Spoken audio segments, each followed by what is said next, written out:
Hello students. Now the very important topic here is for class 12th share issue of shares issue of shares and forfeiture of shares. So here we have just done with the forfeiture of shares. We have started with the forfeiture of shares. Now when shares to be forfeited, what is to be done? What entry is to be passed? Share capital account debit हो जाता है जब हम share forfeit करते हैं। तो क्या होता है हमारा share capital accounts to be debited and security premium account also to be debited. ठीक है, सिक्योरिटी प्रीमियम डेबिट होता है कब होता है? अगर वो रिसीव ना हो। कंपनी कब दिखाती है? जब वो चीज़ नहीं मिलती और उन्होंने ड्यू कर दी है। ठीक है, अगर ड्यू नहीं करी है तो भी शेयर सिक्योरिटी प्रीमियम डेबिट नहीं करेंगे, और सिक्योरिटी प्रीमियम अगर रिसीव हो गया है तो भी उसे डेबिट नहीं करेंगे। कब डेबिट किया जाएगा? जब कंपनी ने शेयर सिक्योरिटी प्रीमियम आपका मंगा लिया है और शेयर होल्डर ने वो अमाउंट नहीं दिया तो हम सिक्योरिटी प्रीमियम भी डेबिट करेंगे। One more thing, just remember, security premium is also liability like share capital for the business. तो शेयर कैपिटल अगर क्रेडिट हो रहा है तो सिक्योरिटी प्रीमियम भी क्रेडिट होगा, और कैंसिल होते हुए शेयर कैपिटल डेबिट होगा तो सिक्योरिटी प्रीमियम भी डेबिट होगा। तो हम इसको बहुत अच्छे से कह सकते हैं, security premium always come along with the share capital. Okay, और सिक्योरिटी प्रीमियम को हम डेबिट नहीं करेंगे अगर वो रिसीव हो चुका है। मैंने पहले भी बताया कि सिक्योरिटी प्रीमियम डेबिट कब होता है? फॉरफीचर के टाइम पर, जब वो रिसीव नहीं हुआ पर ड्यू हो चुका है। और अगर वो रिसीव हो चुका है तो हम उसे नहीं दिखाएंगे, वो आपका कंपनी के अकाउंट में जमा हो गया। और अब हम क्रेडिट क्या करते हैं? क्रेडिट होता है आपका कॉल्स इन अरियर्स, तो हम लिखते हैं टू कॉल्स इन अरियर्स, और दूसरा होता है to share forfeiture. Share forfeit क्यों होते हैं? कि कुछ पैसा दिया और कुछ पैसा नहीं दिया। तो दो ही एंट्री होंगी आपकी क्रेडिट साइड पे, एक होगी कॉल्स इन अरियर्स की और दूसरी होगी टू शेयर फॉरफीचर की। क्लियर? सो हमारी एंट्री क्या बनी? Share capital account debited, security premium account debited if due and not received, to calls in arrears, to share forfeiture. Right, दोनों एंट्रीज हमारी क्रेडिट होती हैं। कॉल्स इन अरियर्स जो पैसा नहीं मिला, और शेयर फॉरफीचर जो पैसा मिल चुका है। तो कंपनी ने फॉरफिट करा, कंपनी ने जब्त कर लिया पैसा जो शेयर होल्डर ने दिया, पर वो पूरा अमाउंट नहीं दे पाया जितना कि कंपनी ने मंगाया था, तो वो शेयर फॉरफीचर आपका कर लेगा। अब हम शेयर कैपिटल, एक और चीज़, हम शेयर कैपिटल में कितना अमाउंट डेबिट करेंगे? हम शेयर कैपिटल में उतना अमाउंट कैपिटल डेबिट करेंगे जितना कि कंपनी ने मंगाया है। ठीक है, which is being called up by the company. अगर कंपनी ने 10 रुपये के शेयर में सिर्फ 8 रुपये मंगाए हैं तो क्या करेंगे? Number of shares into 8 rupees. पर अगर कंपनी ने 8 की जगह 10 रुपये पूरे मंगा चुका है और उसके बाद फॉरफिट किया है तो यहाँ पे क्या आ जाएगा? 8 की जगह 10 रुपीज़ आ जाएगा। Clear students? So now entry is share capital account debited with the amount which is called up by the company, security premium when due but not received, to calls in arrears with the amount not received, and to share forfeiture with the amount already being received from the shareholder. Now entry 1 हमने क्या किया? वही entries हम repeat कर रहे हैं। Equity share capital debited, security premium account debited, to calls in arrears, to share forfeiture. ठीक है, सिक्योरिटी प्रीमियम भी डेबिट हो गया, कॉल्स इन अरियर्स और शेयर फॉरफीचर क्रेडिट हो गया। बीइंग शेयर फॉरफिटेड, आप जब भी एंट्री करेंगे, चाहे एक भी एंट्री करेंगे, तो you have to put the full format.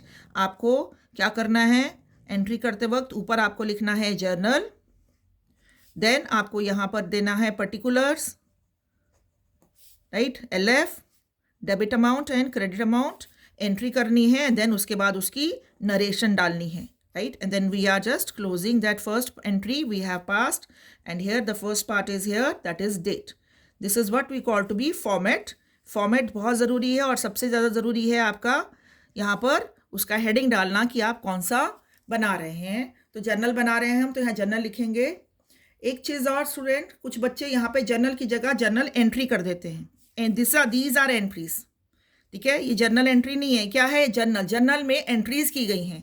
सो अगर आप जर्नल एंट्रीज लिख देते हैं तो क्या हो जाएगा? वो पूरा का पूरा ही रॉन्ग हो जाएगा। Entries is not to be written along with journal, it is only journal. So we are passing here journal entries.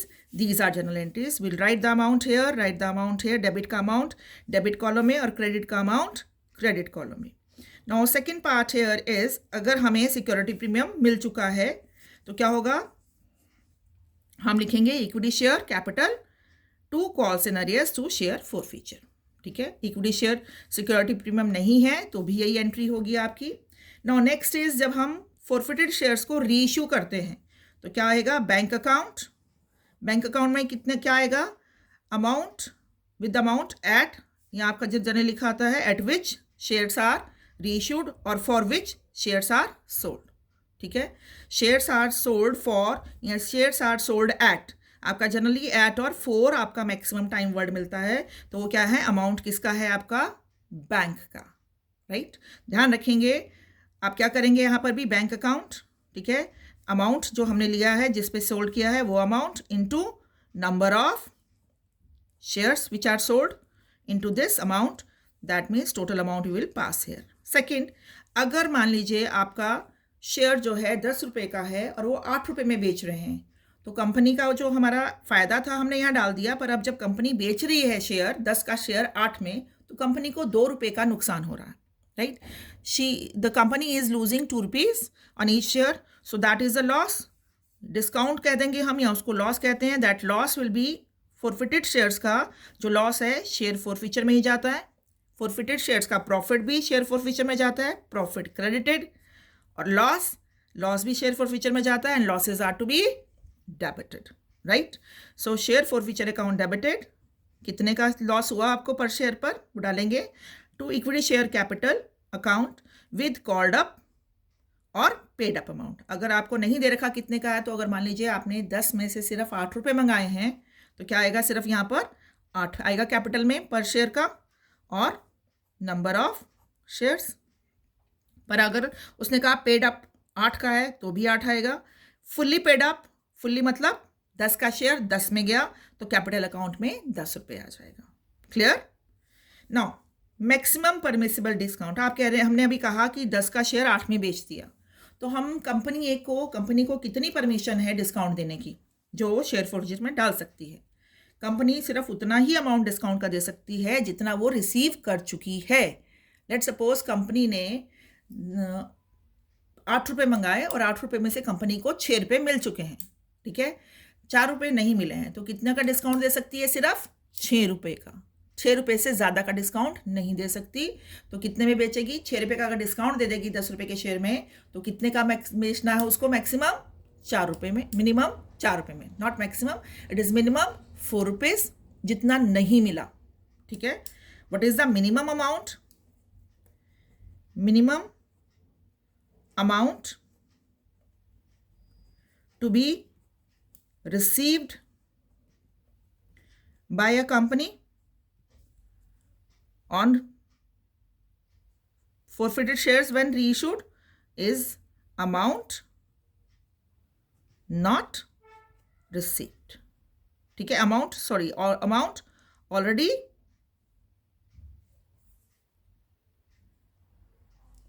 amount not received, जो अमाउंट उसने रिसीव नहीं की है।